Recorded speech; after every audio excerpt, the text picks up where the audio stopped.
Bonjour à tous, je m'appelle Riyad, je suis blogueur et j'ai voulu faire cette vidéo il y a quelques semaines maintenant et j'ai pas pris le temps. Peut-être parce que je me suis comme certains découragé. Puis en fait je me suis dit non, faut pas qu'on se décourage parce que je me rends compte que pour certains un combat a commencé il y a maintenant plus d'un an, pour d'autres un peu moins. Il faut surtout pas qu'on baisse les bras.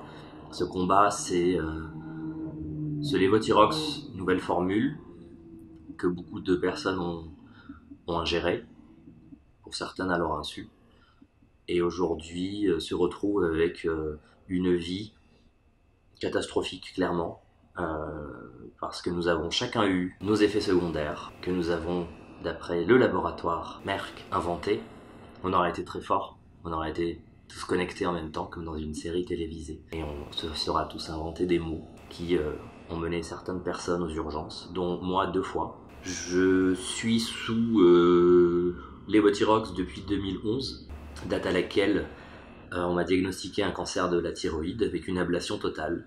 Résultat, il fallait bien que je prenne ces petits cachets pour pallier à cette thyroïde que je n'avais plus, que je n'ai plus d'ailleurs. Tout s'est bien passé pendant 6 ans, plus ou moins. Les premiers mois étaient compliqués, c'est normal, il fallait doser, trouver le bon dosage et que je retrouve un équilibre corporel normal, comme tout le monde. Et l'année dernière, n'habitant pas en France, j'ai toujours acheté mes boîtes en avance parce que j'ai pratiquement toujours eu le même dosage, je n'ai plus de thyroïde, donc j'ai envie de voir là-dedans le côté positif de mon cancer. Mon taux d'hormones est le même, donc mon dosage a toujours été quasi le même. J'ai toujours oscillé entre une prise de 175 mg et de 100 par jour, donc selon les périodes. Selon les périodes où je prenais ou non du poids. Donc je précise que j'ai pris du poids, non pas à cause du Levothyrox, mais parce que je mangeais beaucoup. Donc ça jouait. L'année dernière, donc je continue normalement d'acheter mon Levothyrox 175 mg. Au mois de novembre dernier, j'ai dû passer complètement à la nouvelle formule parce que je n'avais plus de stock.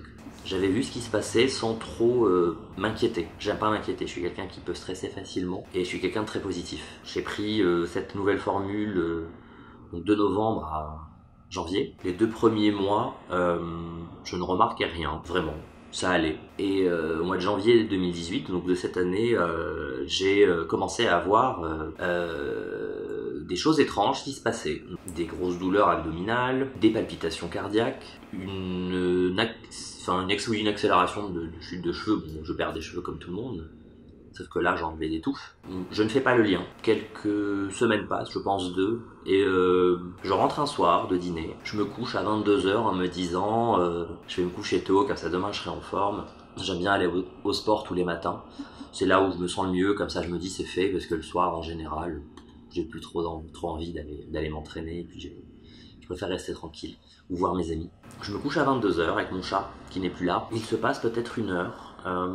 Je sentais que j'avais des palpitations et j'ai mis ça sur le coup du vin. J'avais pris 2 verres de vin. Bon, je me suis dit que ça allait passer. Et ces palpitations-là ne passaient pas en fait.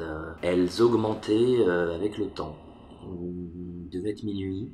Je commence à avoir des sueurs, à me sentir mal, et je vois que je prends mon pouls, hein, que ça va vite, que ça va très vite. Donc je ne comprends pas, je vais boire de l'eau, j'essaie de me calmer en sachant que je ne me considérais pas comme excité, donc il n'y avait rien qui justifiait cette accélération cardiaque. Et je me dis bon allez couche-toi, ça va aller mieux demain. Je me couche, je ne trouve pas le sommeil, j'ai l'impression d'être branché à une prise électrique. Mon cœur s'emballe de plus en plus.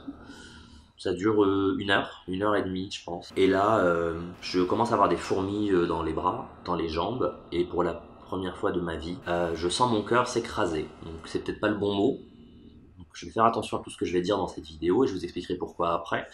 Je sens mon cœur se compresse en fait. Donc j'ai pas l'impression qu'il prend du volume, mais quelque chose m'écrase. Je commence à prendre peur. Mon téléphone était à côté de mon lit, sauf que cette fraction de seconde où mon cœur a commencé à me faire mal. Donc je parle bien de mon cœur, parce que beaucoup de gens disent mal au cœur en parlant de leur estomac. Je parle de mon cœur, donc mon organe qui me permet de vivre. La douleur s'intensifie et j'arrive plus à bouger. Je sens un épuisement total et je n'arrive même pas à lever ma main. Je commence à paniquer, je regarde mon chat, la lumière était encore allumée parce que je m'étais couché en attendant de me sentir mieux et d'éteindre les lumières. À ce moment-là, j'aurais bien voulu que mon chat ait des super pouvoirs et m'aide. Je n'arrivais pas à prendre mon téléphone pour appeler les urgences. En transpiration, mon cœur me fait de plus en plus mal, j'en ai les larmes aux yeux, et là je me dis, pour la première fois, je vais mourir. Je me sens partir. Je n'ai plus de force, je n'ai plus d'énergie, je n'arrive pas à bouger. J'ai l'impression qu'on m'a paralysé. Et puis je me souviens plus de rien. Je ne sais pas quelle heure il était, peut-être 3 heures du matin. J'ai dû m'endormir de fatigue en fait. J'ai rouvert les yeux à 11 heures, dans un état de fatigue totale. J'ai réussi à les boire et je me suis remis au lit avec cette douleur qui était encore là. Ça faisait mal, vraiment ça faisait mal. Et je suis pas quelqu'un qui me plaint. 13 heures, je trouve la force d'aller aux urgences. Je me présente aux urgences. Je n'arrive pas trop expliquer ce que j'ai, non pas parce que je ne sais pas parler, mais parce que je me sens fatigué, je suis complètement perturbé en fait, je sens que j'ai perdu énormément de capacités physiques et intellectuelles, je me sens épuisé. J'arrive à expliquer à l'accueil que j'ai mal au cœur et que ça ne va pas du tout. Vu la tête que je faisais, ils m'ont passé tout de suite. Je devais être blanc, donc électrocardiogramme, prise de tension, prise de sang. La médecin qui est venue me voir m'a posé bien sûr quelques questions, j'ai répondu et m'a parlé de ma TSH qui était à quasi 0. Elle me regarde droit dans les yeux en me voyant complètement, c'est pas, hébété ou comme une sorte de larve vivante et me dit avec un sourire peiné, est-ce que ça va ? Je lui dis bah non. Et là elle me dit monsieur, vous pourriez être dans le coma ou avoir fait une crise cardiaque. Votre cœur ça va pas du tout, il est en train de s'emballer. Je me mets à pleurer, je lui donc réexplique tout, même si elle avait bien vu que j'avais une TSH élevée. Il décide de me mettre tout de suite sous calmant, donc j'ai eu le droit à des cachets, à une injection, et me laisse, je pense, une petite demi-heure, le temps que ça fasse effet. Elle m'a demandé de rester allongé pour voir déjà si je me sentais un petit peu mieux. Je finis par me sentir un petit peu mieux, je rentre chez moi, je me rends compte que j'aurais pu mourir, et là je me dis, waouh, c'est comme ça que ça se passe, j'aurais peut-être fermé les yeux cette nuit, et je les aurais plus jamais ouverts, et je serais mort dans mon lit, avec mon chat, comme un con, à cause de ce médicament qui est censé me maintenir en vie. Pour ceux qui feront des commentaires, parce que j'avais écrit un article sur mon blog sur ce problème, oui, j'étais sous Levothyrox, oui, j'habite aux États-Unis, mais le Levothyrox, c'est pas de l'aspirine. Je prends pas un Doliprane puis un ibuprofène selon ce que j'ai dans le tiroir en fait. Ces médicaments-là sont censés nous stabiliser, donc si on change de médicament, on peut avoir des semaines voire des mois pour retrouver une stabilité, et cette stabilité on en a besoin, on vit grâce à ça, on se lève grâce à ça, on mange grâce à ça, sinon c'est pas possible.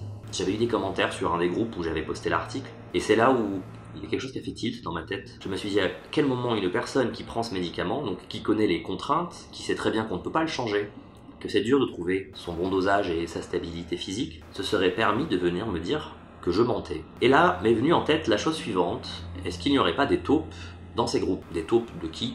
Faut savoir que le laboratoire Merck a nié tous nos problèmes depuis le début, comme tous les scandales sanitaires qu'il y a eu, et il y en a beaucoup, où les procès ont pris 5 à 10 ans, n'a pas une seconde eu l'ingénieuse idée de se dire on va prendre 5-10 patients et faire des tests, pour voir effectivement, il y a forcément un problème.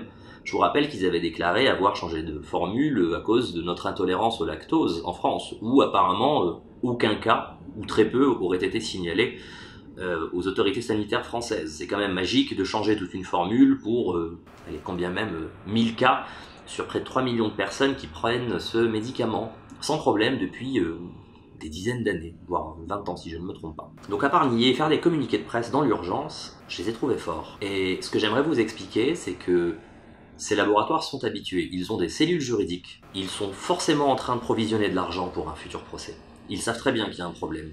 Ils n'ont pas fait de test pour vérifier parce que ça aurait été se tirer une balle dans le pied, parce que nos problèmes on les a pas inventés. Je ne suis pas fan des urgences ni des médecins. J'ai eu un cancer, ça m'a fait très peur, mais moins je vois les médecins, mieux je me porte, parce que sinon vous tombez dans un engrenage où vous avez l'impression que vous êtes tout le temps malade. Je n'ai plus de thyroïde, je suis régulé artificiellement par un médicament, et j'ai l'impression aujourd'hui, d'en faire 2 fois plus que quelqu'un qui a toutes ses capacités. Donc gardez espoir sur ce point-là. Là où je veux en venir, c'est faites attention à ce que vous écrivez. C'est un conseil, c'est pas un ordre, parce que parfois j'ai l'impression que des gens surveillent. Comment est-ce qu'on fait quand il y a un procès pareil? On fait des captures, on prend les noms, et puis on discrédite. Parce qu'on va dire, ah, madame a dit ça, ah, monsieur a dit ça. Regardez, c'est complètement incohérent, c'est complètement illogique. Je vais caricaturer, je me suis cassé un ongle, c'est de la faute du Levothyrox. Faites attention, nos groupes sont devenus trop gros. Si c'était des petits groupes, bon, là ils sont trop gros. Ils vont préparer une défense, bien sûr qu'ils vont préparer une défense. La seule solution qu'ils ont aujourd'hui, c'est de nous discréditer. Parce que médicalement, personnellement, j'ai gardé tous mes rapports médicaux, je les ai scannés, je les ai enregistrés, au cas où. Ils sont un peu partout. Je les ai laissés à des amis aussi, parce que j'ai considéré pour la première fois de ma vie que j'aurais pu mourir. Donc je me suis dit, Riyad, il va falloir laisser des documents. On ne sait jamais, parce que si je meurs, tout peut partir en fait. J'ai gardé mes plaquettes de Levothyrox, les numéros. Donc faites attention à ce que vous écrivez. Je vous dis pas de pas vous plaindre, je suis le premier à m'en être plaint. Je vous dis juste, il faut qu'on soit soudés, qu'on soit malin. On peut gagner, on va gagner. On sait très bien ce qu'on a eu. On n'a rien inventé. On n'est pas fou. Ce n'est pas un effet de mode, comme j'ai pu le lire parfois. On peut gagner. Parlez-vous en privé. Faites attention à ce que vous publiez. L'autre chose que je voulais vous dire, j'ai dû faire un bout parce que la batterie s'est déchargée. Ça arrive. Je fais pas beaucoup de vidéos. Je devrais en faire plus d'ailleurs. N'hésitez pas à me laisser des commentaires au-delà de ce problème, voir ce qui va pas, parce que... Donc ce que je disais, c'est ne perdez pas espoir. Je n'arrive pas à imaginer l'issue en fait. Qui nous indemnise, ça changera rien, le mal est fait en fait. En tout cas psychologiquement, même si pour certains physiquement c'est rattrapé, pour d'autres pas. Et je vous souhaite de tout cœur de retrouver vos moyens, mais c'est plutôt les responsables. Il faut que ça s'arrête. Ces laboratoires sont là pour nous soigner. Cette course à l'argent, les banques, les labos, c'est incroyable. On joue avec des vies. J'ai parfois l'impression que ces gens n'ont pas de famille, ils se rendent pas compte qu'ils peuvent avoir une femme, un mari, un enfant, une maman malade et qui pourrait avoir les mêmes problèmes. Gardez espoir, restez positif. Si vous avez des questions, posez-les moi, même si, à part vous raconter ce qu'il m'est arrivé, je n'ai pas trop de choses que je pourrais rajouter, si ce n'est de vous encourager à parler avec votre médecin, de changer de médecin, qui ne vous écoute pas.